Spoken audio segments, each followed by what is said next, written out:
ચેતરભાઈ વસાવા ભ્રમિત અને જૂઠા આંકડાઓ લઈ અને આદિજાતિ વિકાસ વિભાગના બજેટને લઈને જે પ્રશ્નો ઉભા કર્યા છે, હું બહુ ચોક્કસ તથ્યો સાથે કહેવા માંગુ છું કે માનની ચેતરભાઈ ઓથેન્ટિક આંકડાને આધારે મીડિયામાં જવું જોઈએ.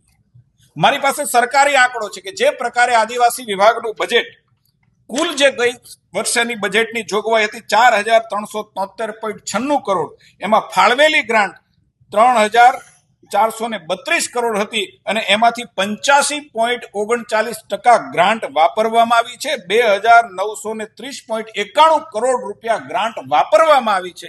બેલેન્સ પડેલી 501.51 કરોડ રૂપિયા ગ્રાન્ટ હજી 31 માર્ચ પહેલા આવતા એનું આયોજન થઈ ચૂકેલું છે. 100% ગ્રાન્ટ એ આદિવાસી સમાજના ઉત્કર્ષ માટે, એ સમાજના બાળકોના નવા જીવન માટે એ 100% વાપરવામાં આવશે.